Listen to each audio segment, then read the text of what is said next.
to A Well-Designed Business. My name is LuAnn, and I'm so glad you found this podcast. Together with my husband Vince and our partner Bill, we have grown our company WindowWorks from the ground up. So I know and I understand the challenges you face in running your interior design business. I also know that your talent alone isn't enough to ensure your success. So on this podcast, we talk about strategies and practical steps to help you grow your business. But make no mistake about it, we have our share of fun here too, mixed in with those aha moments that I love so much. This isn't fluff. Nobody has time for that. Whether you are a new interior designer or a seasoned designer, I am here to help you create and to manage the kind of interior design firm that you dream of. It's straight talk and it's action. Are you ready? Let's get started.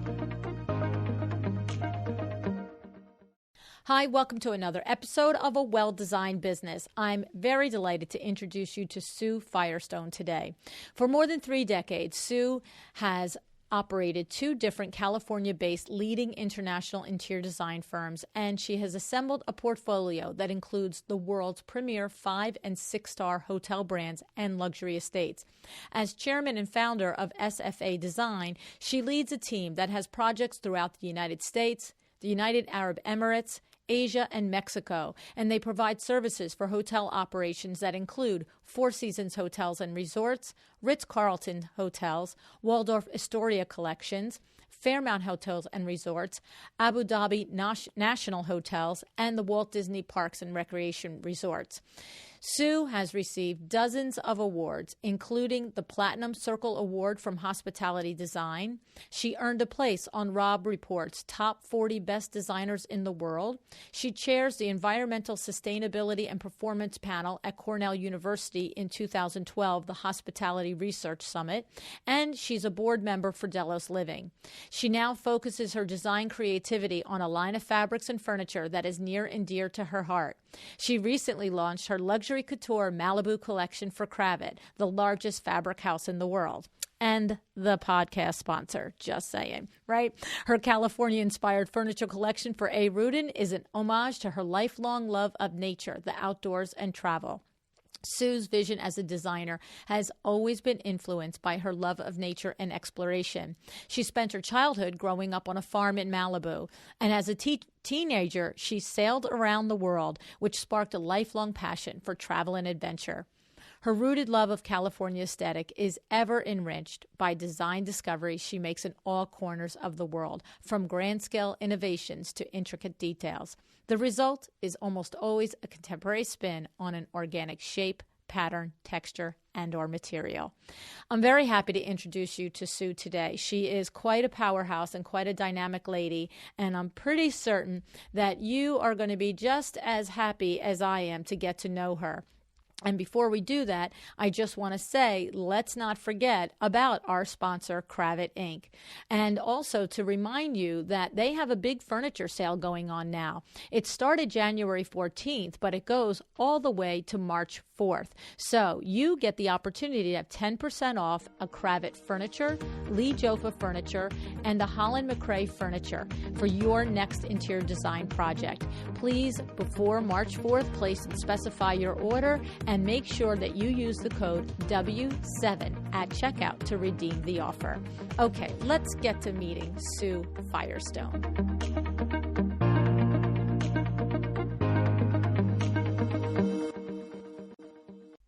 Hi, Sue. Thanks so much for joining me on A Well-Designed Business today. Hi, LuAnn. I'm happy to be here. Excited. Yes, thank you. Thank you. I'm the one who's excited because you have a body of work, lady, that is just super, super impressive. And what's interesting for me, Sue, is that, of course, as a Kravet account and user of the line, I get the emails, I have all of the books, and to know and find out that you were launching a fabric line with them is just such happy news for all of us out here. But what was fun for me was, actually in preparing for the interview to learn so many things that I didn't know about you. So I know what a fabulous interior designer you are. I know of your brand and your aesthetic and all of that. But man, I wait till everybody finds out all the good stuff that I learned.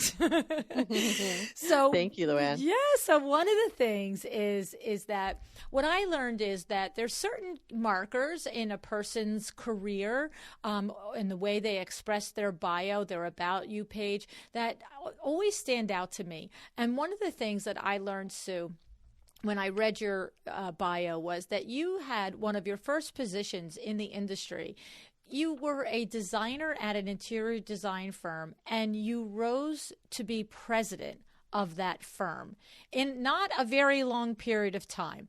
And I just went, whoa, there's a lot of goodness and a lot of, information, I'm sure of it, in that can help us as business owners. And here's the two different ways I'm looking at it, Sue, and would love for you to talk to us about, is number one, the perspective of being that hardworking designer and the things that you consciously did in order to achieve and be noticed and to do good work. And then I'm also interested, as your experience as a business owner for these many years and having been president, of the ways that you look behind you now and identify those things in the people coming up. So could you take one side or the other for us and get started with that? Sure, you pick the side. So let's start with, did you know that you had a vision to rise up, or did it happen organically? The intention, or, by... Completely organically. It's a good question, LuAnn. Okay. I had no idea. When I was 21, I was actually finishing up my bachelor's degree in pottery, ceramics. I mean, I was a hippie potter living in Malibu. And two friends of mine actually started a small interior design firm out of an apartment.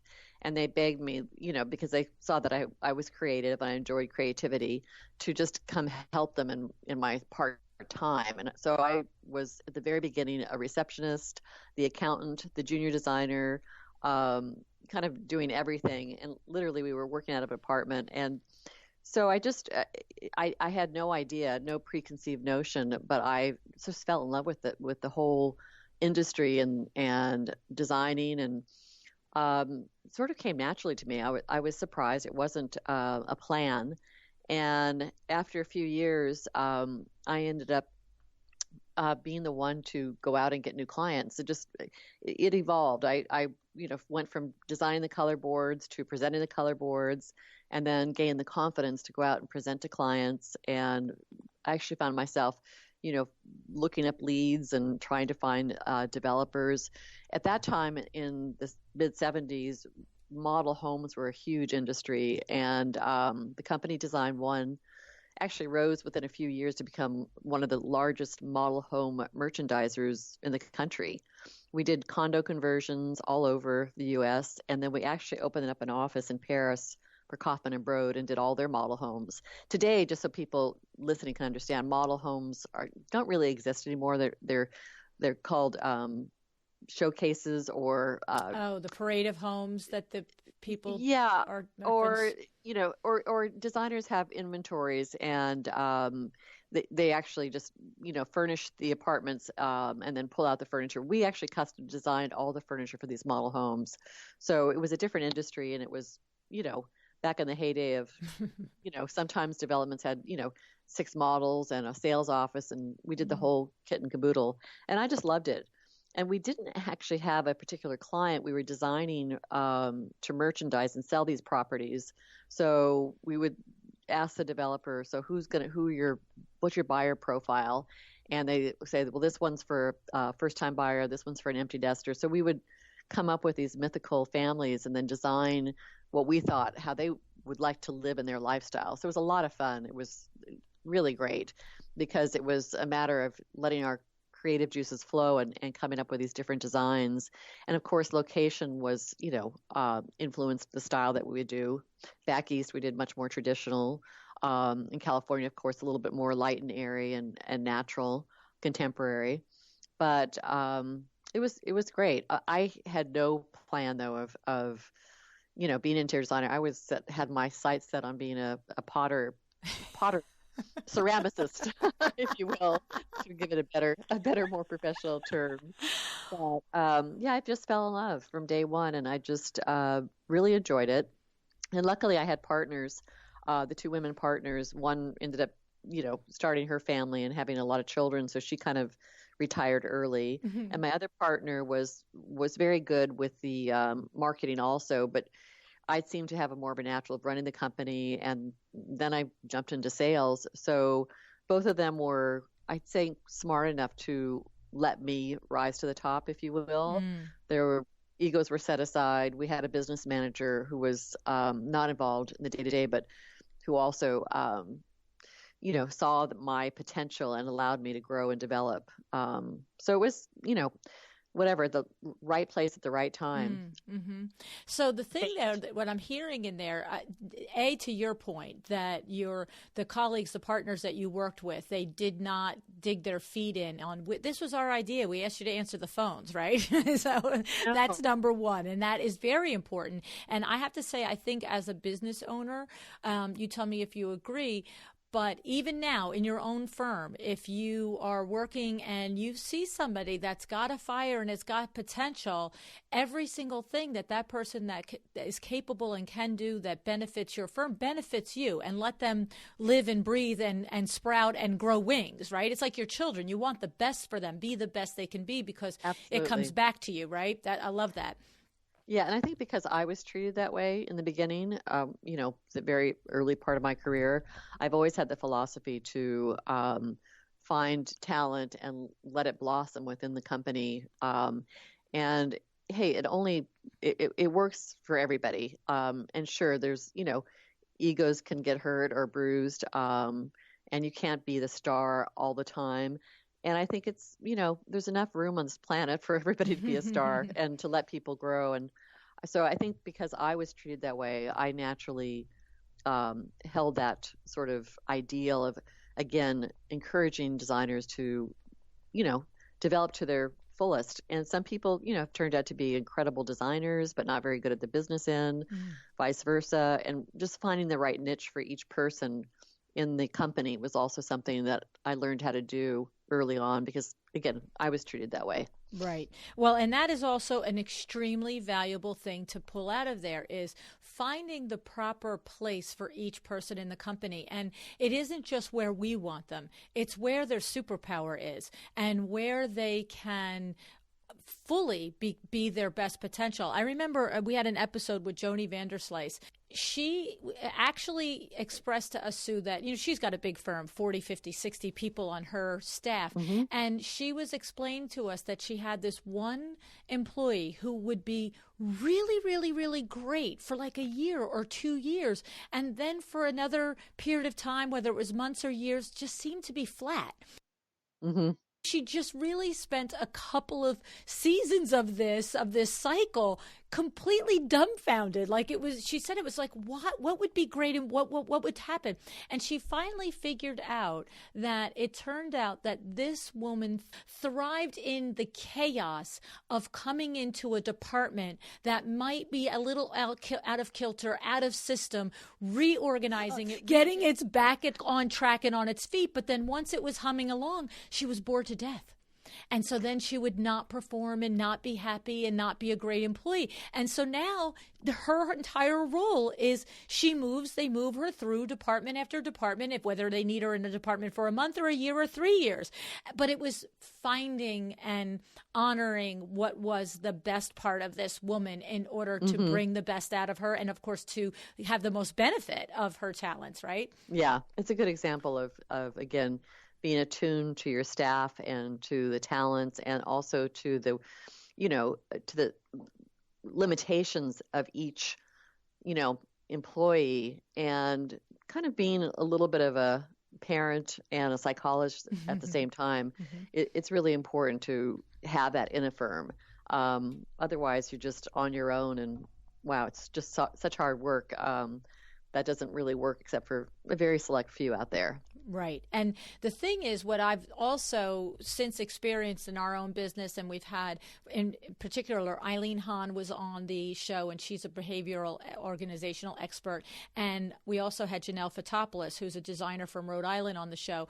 Both expressed the same thing. So, for instance, Joni figured it out because she has a very tight system for meetings and reviews with her staff and her employees. So that's a great system and a great process for every firm, big and small, to have. And that's how she ultimately discovered it, through this process of her follow-up in her meetings with her and evaluations with her employees. But Eileen Hahn, who is a Power Talk Friday expert, and Janelle Fotopoulos, who is a design firm owner, Eileen encourages us, whether we have one employee or 50, to put them through, whether you use the Briggs-Meyer or the predictive index, whatever it is, and look on paper what their superpowers are and their skills and their strengths and their flaws and their challenges are, and then use that to help you place. And Janelle, when she started doing that in her firm, and I think her firm is probably about 5 or 6 people now, she said it made the whole office just sing and hum. The same combination of people working for her, but now adjusted and tweaked to the place that feels and is best for them. She said was just so freeing for her as a business owner, and everybody is happy. And so there are ways to do it and come across it, like you said, being a little bit of a parent, a little bit of a psychologist. But we also have actual objective testing that we can do that can help us through this process, right? Yes. Yeah. And I think that there is more formal ways of doing that. And of course, there's a million business books out there, and I think they're all worth it. But I do think some people are more naturally set up to be attuned. And psychology was a minor for me in college, but also I have a lot of psychologists in my family. So I think I've always had that in my blood to listen and reflect. And that's very helpful with not only employees, but of course with clients, to have that capability to be attuned. Absolutely. Listening is the number one selling skill, right? Which was something else I wanted to pull out of there, and we'll put these two together now. Your friends who then became your business partners. The other thing that in that early success that you mentioned in there was your talent in selling. And so often a design firm will resist calling someone the rainmaker or the salesperson, but it's so critical to actually cognitively understand that this is someone's role and someone's got to do it. Someone has to go out and be the person that makes rain and fills that pipeline. And of course, you were the person for that firm. So, and listening is one of the most critical skills in being an effective salesperson. Do you agree? Oh, absolutely. If you're not listening, if you're just, putting on a show and it's all about you, there's no give and take with the potential client. They have to feel like you're actually interested in them, hearing what their vision is, who they are, and then, of course, explaining what your capabilities are in terms of how you can bring whatever their vision is to fruition. So I think listening is huge. I mean, it's you can't overstate the importance of it. And the thing that I find is that so many people think they're good listeners. Right? Like, and the thing is, the key to listening is to truly hear the words, but between the words. And what I often say to people is, when you ask someone a question, whether you're asking your client, what is your budget? Or you're asking your client, what is your vision for this space? Or you're asking your client, how do you like your information presented?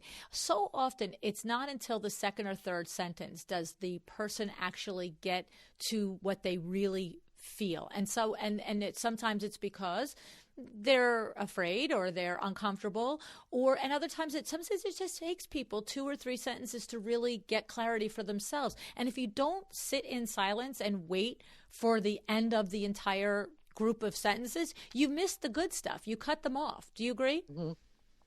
I do agree. And I think, in our industry too, words are important, of course, but I think visuals are a huge part of listening. And what we do with both our hospitality clients, but particularly our residential clients, that we do what we call sort of Rorschach tests, where we actually, especially on the residential end, we will ask our clients to rip out magazine pictures or start a Pinterest page, which has become more and more common, of things that they like. And then we'll go through it with them and say, well, what do you like about that? And sometimes they trouble even articulating, but just sitting through the visuals with them and getting the feel of that gives us so much more depth into who they are and maybe even more than they even know. So we really use the tools of visuals to help us get to know our clients. And not only going through our portfolio, like I said, but also encouraging them to start a Pinterest page, book, boards, and then we have a give and take on that. And so we can help them develop what they're trying to say, not only in words, but through actual visual pictures and ideas. And that's so helpful for us in this industry. I love this exercise because I'm sure almost every designer listening is like, oh, yeah, I ask for a Pinterest board too. But the key here is to actually take the time to sit and go through, as opposed to you could see a lesser experienced designer thinking that the only layer of value in a client's Pinterest board is possibly reviewing it in preparation for a meeting to garner the aesthetic themselves. But to your point, the actual conversation, what is it about this picture? Absolutely. Right? Different layer. And believe it or not, LuAnn, also we ask them, even if something in our portfolio they might like, a window treatment but hate the sofa. Well, pinning them down, in a conversation to what exactly they do like and what's also important, what they don't like, because that again tells us who they are, from aesthetic standpoint, and it really helps us in preparing a presentation. If we don't have this, one or two meetings before we prepare a presentation, we're just shooting in the dark, and it's just a waste of time and money. So we really do encourage, like you said, the give and take and verbal along with the visuals as to why they like something or what draws them to it, what colors they love, what colors they hate. So the hate column or the dislike or the uncomfortableness, getting them to say that is as important as to what they are drawn to, because that helps us narrow down, again, their aesthetic and who they are.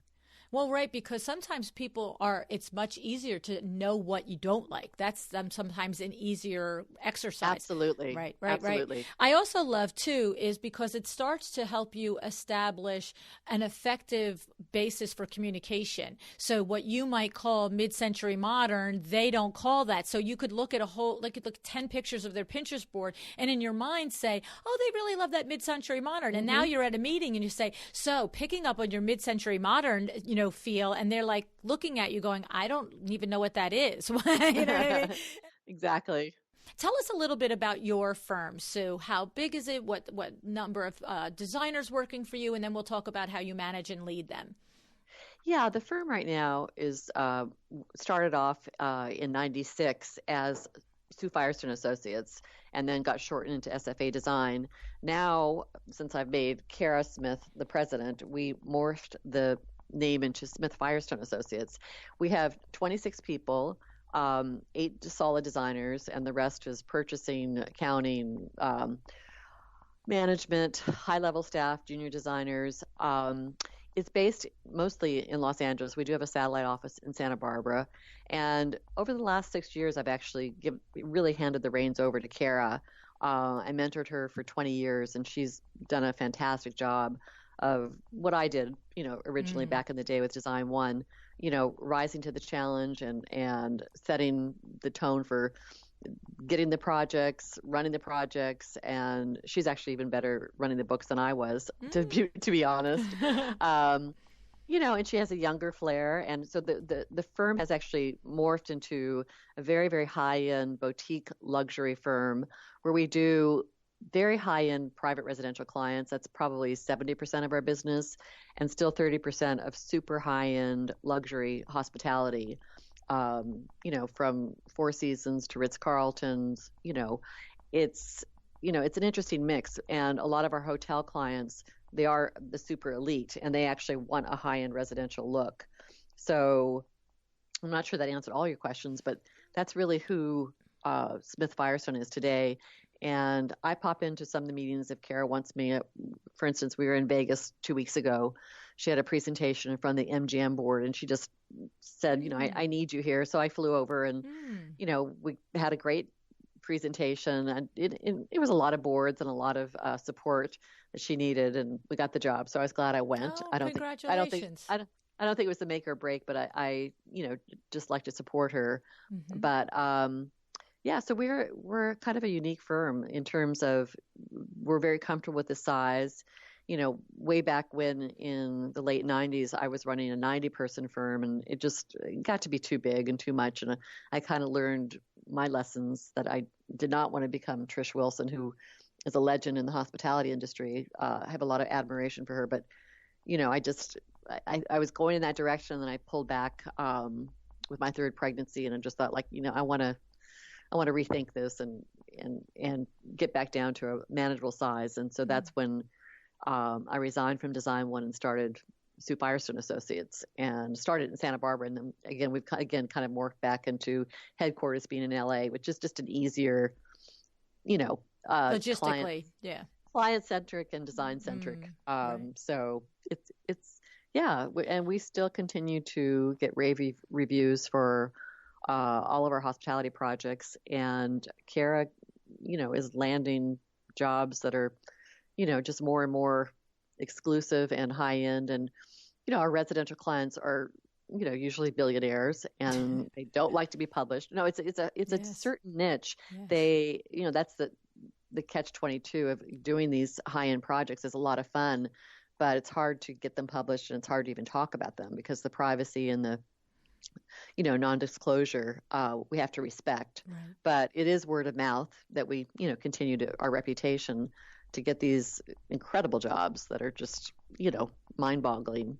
So it's great. It's a good company. So there's a couple of things in there. So the one thing is right there, because I know as soon as you said most of our clients are billionaires and all of this, and it's word of mouth, I know dozens of designers listening went, but how do you get there?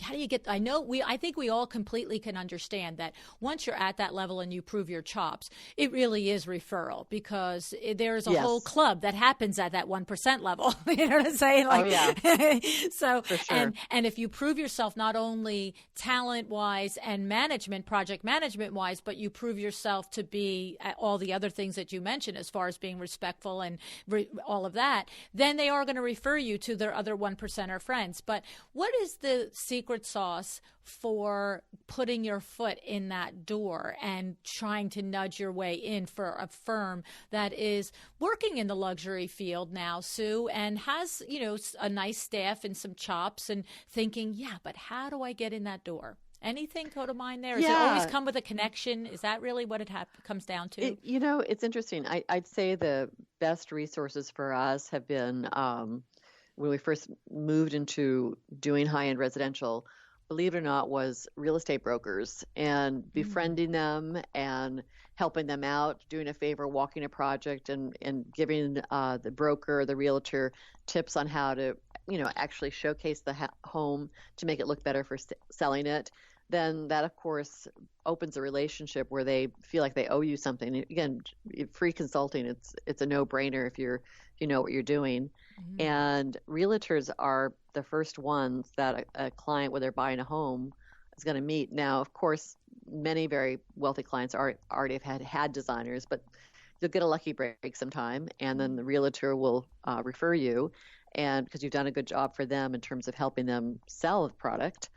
And then also, I would say and suggest architects, luxury architects, again, befriending them, joining the organizations that they belong to, going to events that they go to, getting familiar with their work, complimenting it. Again, asking them if they have things that you could do, help them design a spec home, which is, not a huge fee, but again, they can understand your talents. So we have found that both realtors and architects are a huge referral. And then the next one moves into landscape architects, believe it or not. Again, the other major consultants that a client will need when they purchase a new home or when they want to remodel, you have to think, especially, who else they're going to be talking to. So I'd say, again, realtors, brokers, architects, landscape architects, and then there's the whole world of project managers, and then there's the whole world of business managers, which, again, if you can get in there, they obviously are looking out for their client on every level.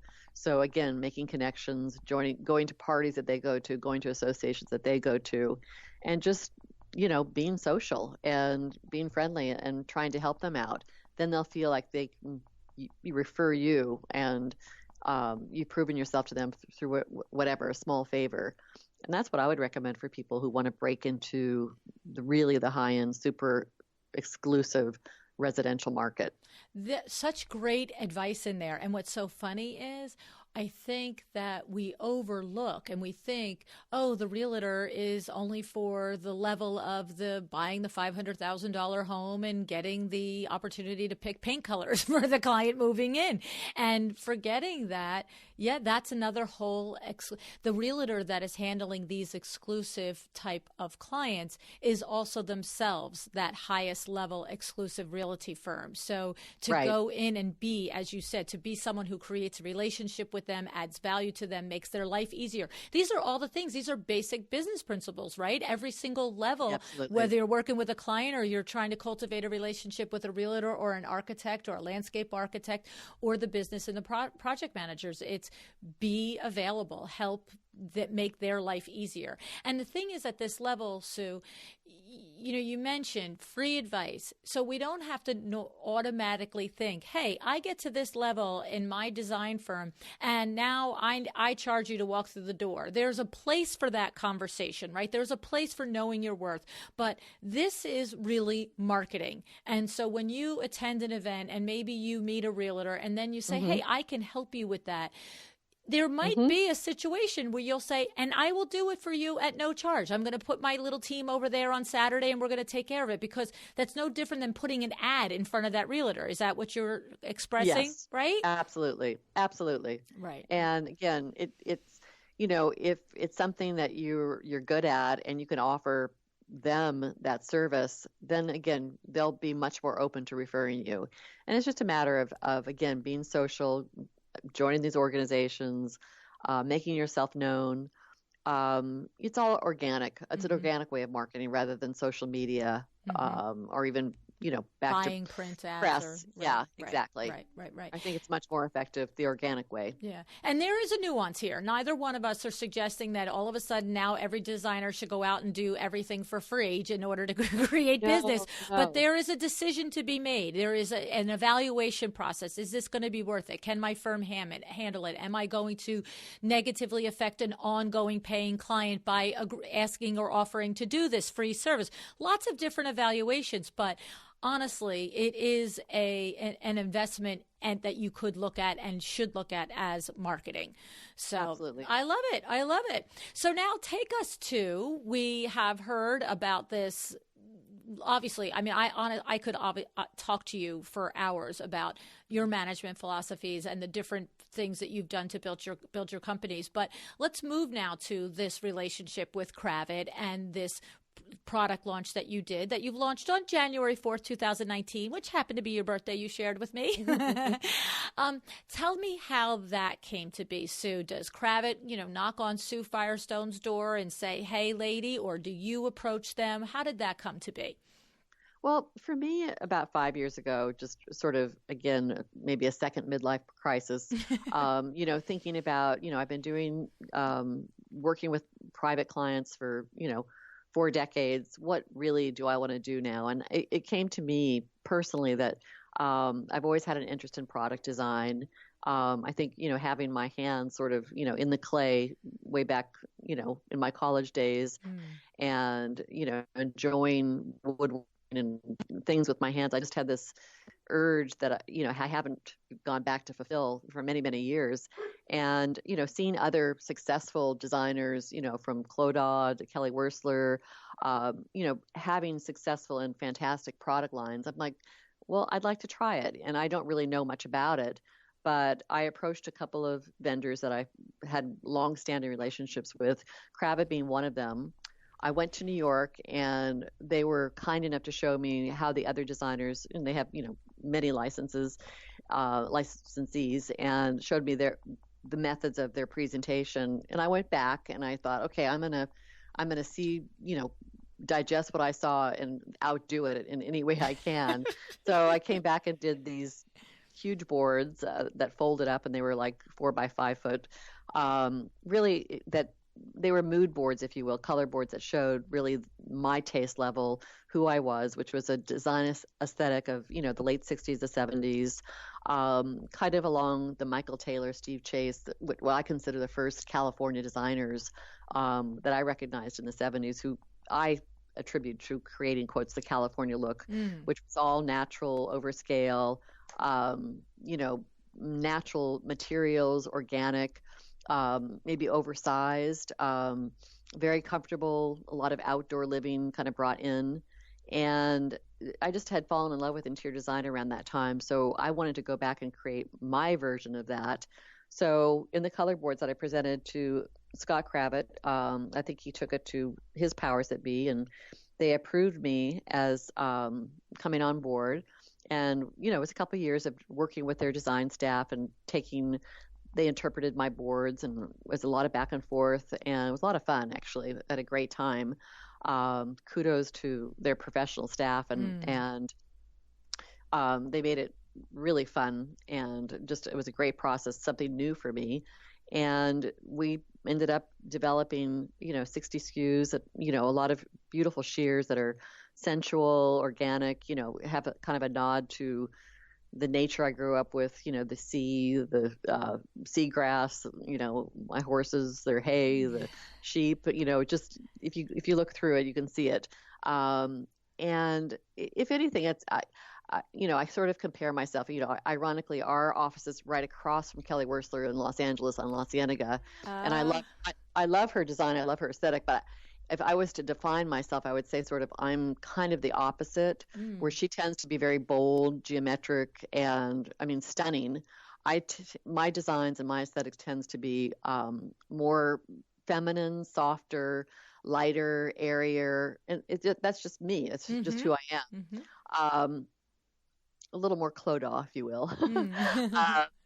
But and I think that it was the right moment, the right time, and in terms of, I really convince them you truly am a California designer. I grew up in Malibu. I've been here my entire life. And there's a lot of great designers, but I think somebody who really has grown up and lived and breathed, through the 60s and 70s, all that era, it's in my blood. So it was the right moment, the right magic, and it's been a great relationship. So I'm super excited, and I hope all the designers out there take a look at the Malibu collection. It's for Kravet Couture, which is their luxury high end. And I presented the fabrics yesterday in San Francisco in their showroom. It was a lot of fun, and they're great support for me to express myself.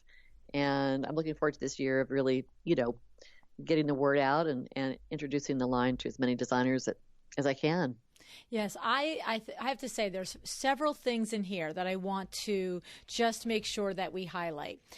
First of all, what you're expressing is, the first key there is that when you had the desire to do this, that you looked to the companies that you had an established relationship with. So that's very important. So a designer listening who is at the very beginning of their career, 25, 30 years old, and possibly has a desire to do something like this someday, is to be important to 2 or 3 people, to cultivate the relationships, to get to know your people, your sales reps, your local design showroom, if you happen to be fortunate enough to live near a design center. But we say a lot of times on the show, Sue, is rather than have 20 places vendors you buy furniture from and 30 places that you buy your fabrics from, be important to a handful and create a relationship. So, and then here's how it comes back, later in your career.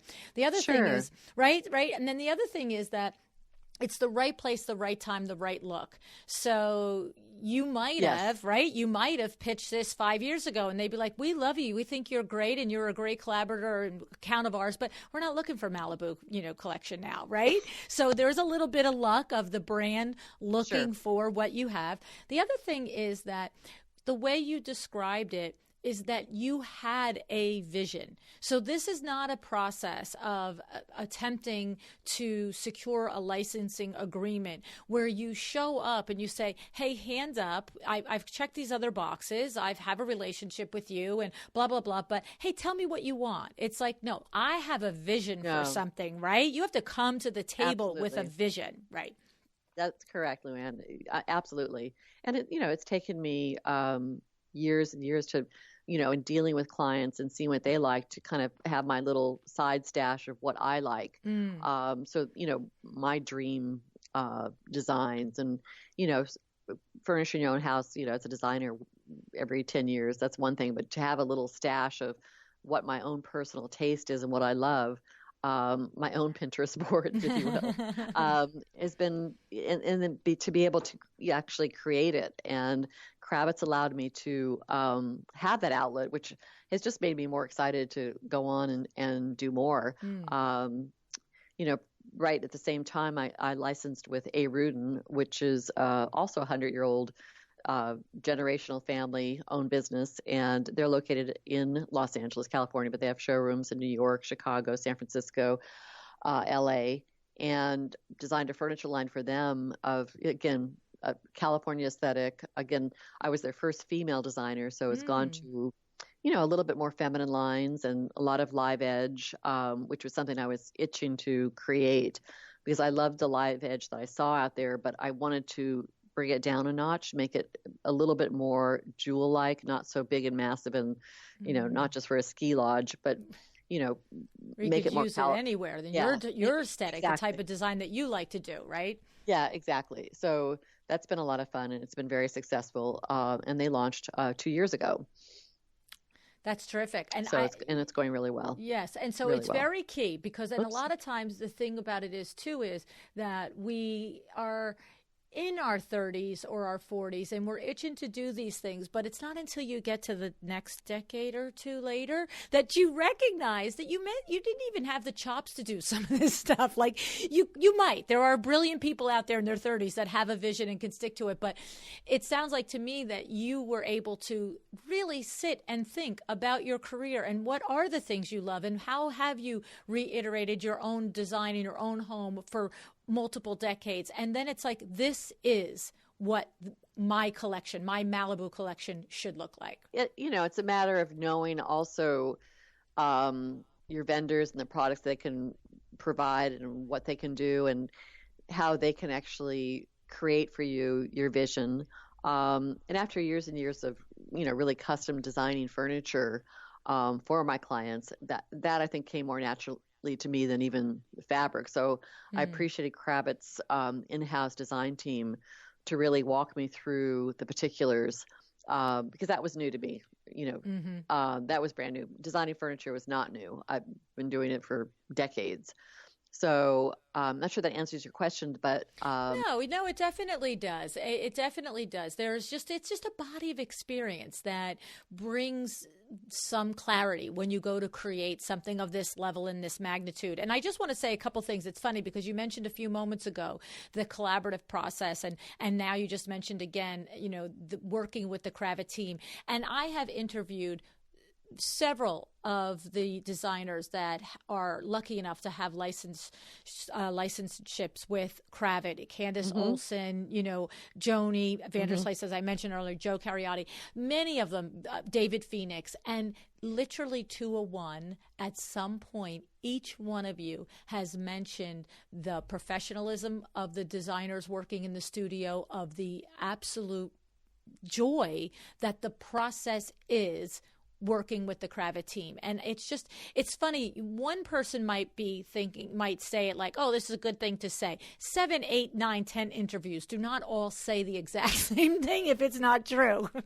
That's interesting. Yeah. Yeah, they've been great. I mean, it's been a pure joy and pleasure. Yeah. Well, Scott, first of all, is there anybody that is more passionate about fabric than Scott Kravet? No. No, I mean, it just No. doesn't exist. I mean, and to watch him in person present a collection is amazing, quite frankly. He is just bubbles with joy and enthusiasm when he talks about the pattern and where the inspiration came from, this trip and that travel and this little hut somewhere where he saw a pattern and made it into a fabric. It's quite remarkable. And I just wanted to say one other thing. I think it's funny that you mentioned, and it's also a good point for us to make sure we say out loud, is that when you went to present your line to Kravet, your pitch, basically, right? This come back with the idea, you did it bigger, better, bolder. You just didn't say, you actually evaluated how others had done it before you, and you consciously did it in a more dramatic way. Yes, yes. Yeah, basically, again, after seeing what other designers had presented and were working with Kravet, I again came back and decided to go bigger and more. And I think it was impressive because I used our conference room in LA when Scott came. And, I think it was a wow because these were trifold boards where they opened up like a book. And I think it was overwhelming in a good way. Well, see, and that's the thing. It's not to forget that shows your level of care and regard for how important this is. That this isn't just, hey, and by the way, could we do an agreement together? This is, I'm really invested in this. I'm interested in this. And this is a lesson for all of us in everything we do, whether we're pitching our client, right? Or we're working with a vendor of some sort, is to show that person the respect of how much it means Absolutely. to potentially do business with you, right? Absolutely. And it's so funny because it reminds me of the story of when I interviewed Mabley Handler team on the podcast, and they also have a line with Kravet, and I again will put these in the show notes and mention it the episodes, but they told me how the two of them said to themselves, okay, the meeting's next week. What are we going to do? We have to do something really fabulous. We can't just go in there and just say, here are our drawings. And what they did was they had the meeting at the Long Island location for Kravet, and they asked for the room moments before. Could we have access to the room before you bring in the team? And they set up this whole beachy feeling in there with the candles and the sand and all this stuff, right? Because their whole aesthetic is the Hamptons and the whole beach environment and so forth. And that's the furniture line that they were pitching, was that they said that. It was funny. In that interview, Sue, is interesting because they revealed that the Kravet rep for the Hamptons area, who was a very smart person, I don't recall his name, but he was a smart person because he said to the Mabley Handler team, why are your sales down? And they said, well, honestly, it's not for anything lack of other that we're not seeing in your line the type of furniture that we need out here in the Hamptons. And that rep went back to the Kravet executive team, and then they were like, okay, what do you need to see? Like you've run big companies. Isn't that amazing to have that mobility and that adaptability, right? Absolutely. Yeah, awesome stuff. Always to surprise your clients, whatever they are, if it's, to go a little bit beyond what that they're expecting. I think that makes it a win-win situation. And that's what I would recommend to designers when they're presenting to clients, to designers trying to win a license. Go beyond the expected. Wow. Right? Wow. A game always, right? Yes, game always. Absolutely. Absolutely. I usually look at my team and a moment before we're ready to do something, I'll be like, okay, game face. Ready? Are we ready? Right. Exactly. Oh, that's awesome, Sue. I can't tell you how much I appreciate your taking the time to share your journey with us and the insights on how to really create a terrific firm and how to create a product line and your collaboration with Kravet. We're so thankful for your time today, Sue. Oh, thank you, LuAnn. It was great talking to you. I really enjoyed it. Thank you so much.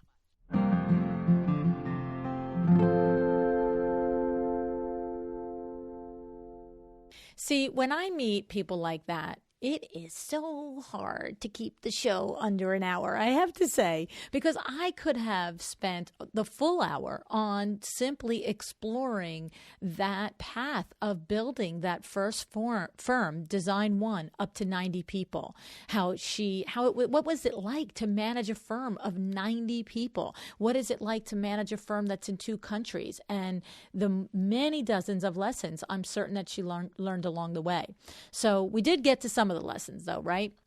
For example, I asked her, how do you even position your firm? How do you meet this elite luxury market? And we throw this word luxury design around a lot, don't we? It's sort of losing its meaning, I think.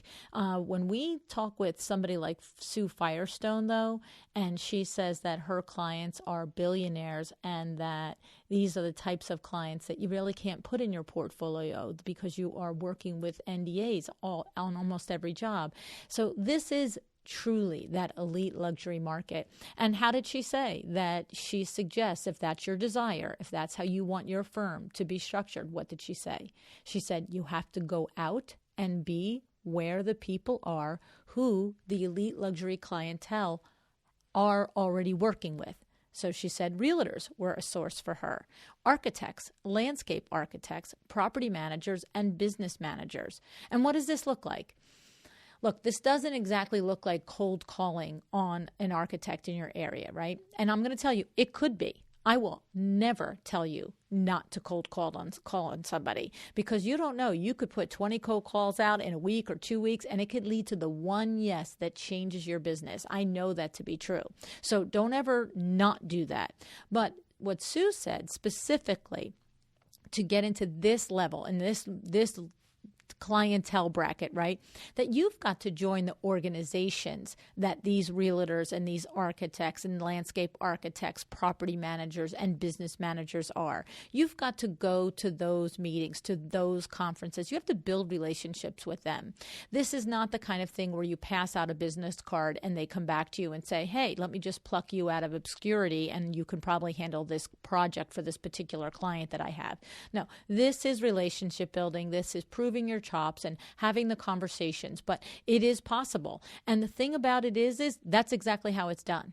So don't say, oh, yeah, that's just I don't know. No, if you really aspire to this, then look up these organizations, put your big girl panties on, put your nice shoes and your nice outfit on, put your best suit on if you're a guy out there, and go do the relationship building, okay? Another lesson that she talked about was looking for the talented people in your firm, for watching for them and to see who they are and that spark like she had when she was in that first firm that she joined. And to intentionally help them grow and develop. Look for ways to build them up, to reward them. Because in doing so, you too realize all the benefits of that, all right?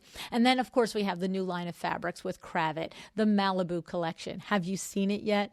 If not, get over to your design center or call your rep, ask for some memos, go online, take a look at this collection. It features light billowy prints and sheers. It has organic linen textures. It's everything, the essence of Sue. Now that you've met Sue and you understand her and her values and her aesthetic, you will see it realized in these fabrics at Kravet.com, okay? All right, now what else? We talked about there are several episodes that could go along nicely with this particular episode if some things in here interested you.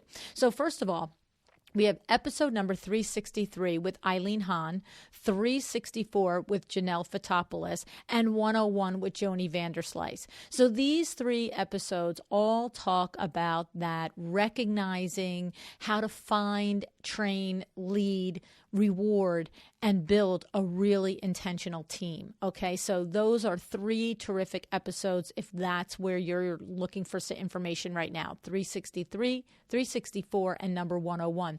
And of course, Joni is also part of the family of Kravet designer collaborators. Okay, so you'll learn more about that. Then we do have several other shows where we've been already so lucky to speak with designers who have collaborated with Kravet in designing fabric, wallpaper, rugs, accessories. Okay, some of these shows are, we have Denise McGahey, number 10, Mulaney B, number 14, Elizabeth Lamont, number 17, Mary Fisher, number 34, Candace Olson, number 74, Barclay Butera, number 122, Mabley Handler, number 173, Joe Cariotti, number 197, and David Phoenix, number 360. Okay, so all fabulous episodes, each with really nice information, learning lessons from the designers themselves, and then also the conversations about the products and the collaborations that they have with Kravet Inc. All right, now, and let's also keep in mind, in addition to sponsoring the podcast, Kravet Inc. is also sponsoring LuAnn Nigara Live. It's about the conversation. If you're the only person that hasn't heard about this yet, then listen up. March 30th, 31st, and April 1st in Short Hills, New Jersey, we are putting on LuAnn Nigara Live. It's about the conversation. We have 12 of my Power Talk Friday experts coming. I have Darla Powell and Natalie Graff of Wingnut Social emceeing the event, and we have 13 designer panelists all coming to rock your world, okay? We've got Corey Damon Jenkins, Taylor Spellman, Dala Afawaris, Courtney McLeod, Judith Neary, and Corey Klassen, our beloved Design Biz Live besties. We have Sandra Funk of House of Funk. We have Keisha Franklin. We have Candy Scott. We have Rachel Cannon. I mean, are you kidding me? Where else are you going to spend 2 full days talking to not only the 12 business experts that I've assembled, but these designer rock stars? I'm going to tell you where else. Nowhere else. That's right. Nowhere else. And you know, it is called LuAnn Nigara Live. It's about the conversation for 2 very clear reasons, okay? First of all, if you've ever been with me at an event in person, live is the word to describe it, okay? I just love being with you. I love talking with you. I love learning about your businesses. I love hanging out. And so it's called live, okay? And then that little subtitle, it's about the conversation, because that's the other thing, right? It's not the surface. It's not the top conversation. It's not the chit chat. It's being able to ask Sandra Funk, how do you actually analyze your pipeline and then forecast your spending off of it, right? It's being able to ask Candy Scott, what does that mean? What does that look like when you do dialing for dollars on Fridays? Who do you call? What do you actually say when you cold call on Fridays for your interior design firm? Or being able to ask Dala Afawaris, were you scared to death to niche your interior design firm to strictly restaurant design in Scottsdale, Arizona? Was that scary?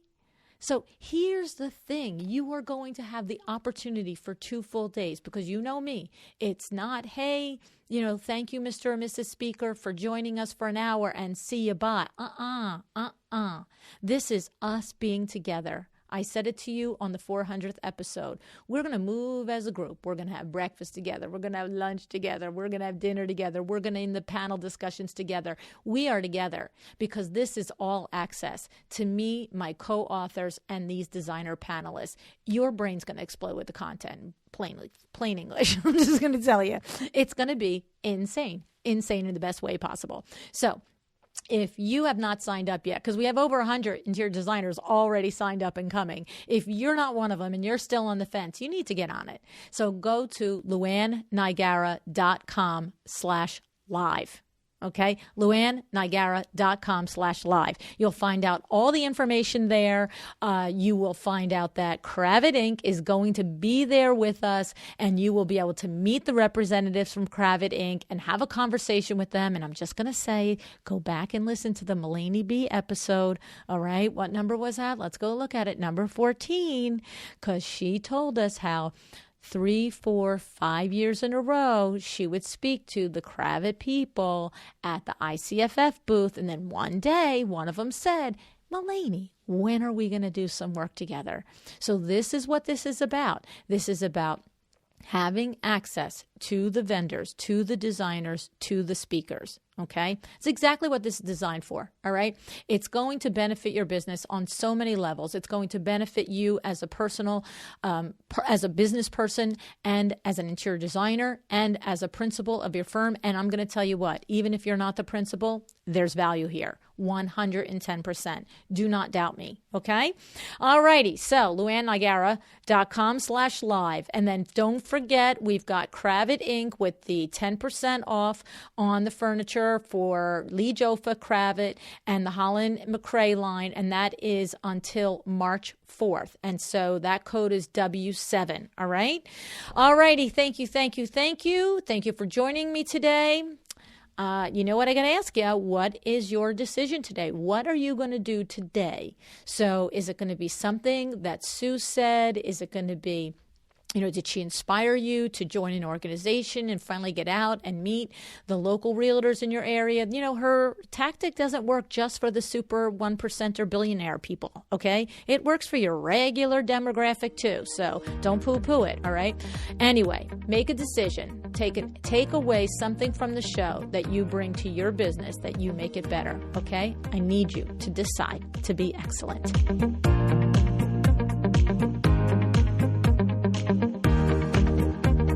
Thank you so much for joining me again today. This podcast is a production of WindowWorks, your resource for custom window treatments and awnings. To learn how we can help you on your next interior design project, go to www.windowworks-nj.com.